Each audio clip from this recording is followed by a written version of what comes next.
Hello, readers of Every Word, and welcome to Every Word 365. I'm your host, Christina Munoz Madsen. Today we're reading 2 Kings 18 through 21.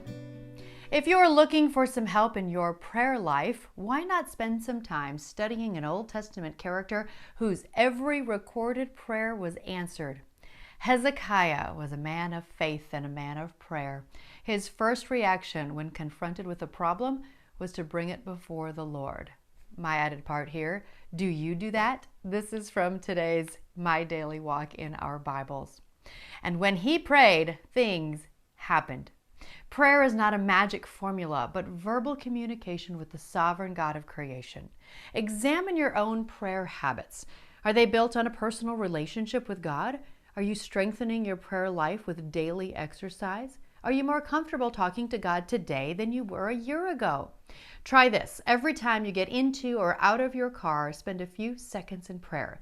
You'll find it habit forming. Again, that's from today's My Daily Walk. I shared this with my children when they were pretty young, and we have tried to do that, whether maybe it's when you eat or when you get in and out of a car, something that you do more than once a day so that you are always reminded to talk to God and keep that relation strong.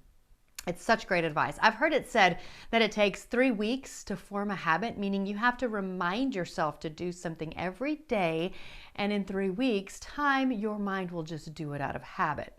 So let's all commit to reminding ourselves to pray every time we get in or out of our vehicles. Maybe we turn the radio off while we're in the vehicle and do some praying then. It doesn't have to be a long prayer, just talk to God. If we do, by the first week in May, a lot of us should have much better prayer habits than we do today. So just a friendly little challenge to put out there if you want to participate. On to Hezekiah.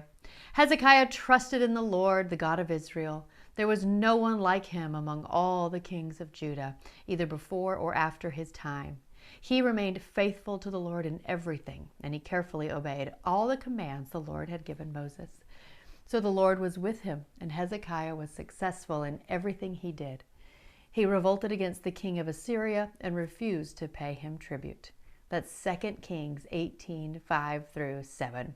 So, of course, I'm including a link from Got Questions on more on the life of Hezekiah and what we can learn from it. And this next part is from that link. Hezekiah's life is, for the most part, a model of faithfulness and trust in the Lord. His faith was more than superficial, as his bold reforms show. Hezekiah's trust in the Lord was rewarded with answered prayer, successful endeavors, and miraculous victory over his enemies. When faced with an impossible situation, surrounded by the dreadful and determined Assyrian army, Hezekiah did exactly the right thing. He prayed, and God answered. Definitely some good lessons for all of us from Hezekiah. Another great book to just read and really learn about him, his trust in the Lord. And if you're going to emulate someone, might be a great person to try to be like when it comes to you have a problem, you go to the Lord, you pray, and you trust. So how are you doing? How are all these readings about all these kings going for you? Some people really enjoy it, like kind of the drama. Some people think it's boring and dry. Always wanting to know what you think and what you're learning and what God is speaking to you through these readings. And tomorrow we finish up 2 Kings, whether you like it or not. That could be good or bad news for you. You are doing great. Hang in there either way, and happy reading.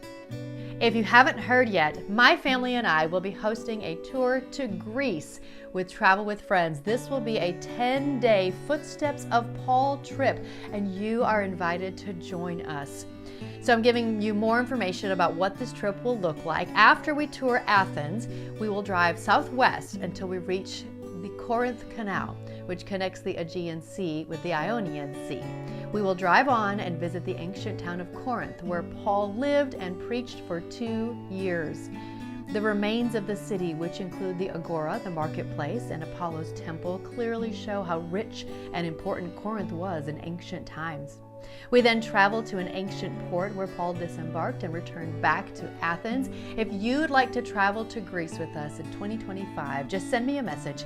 My email is in the podcast description, or you can comment on this post and I'll get you added to our VIP list. I sure hope to see you in Greece with us in 2025.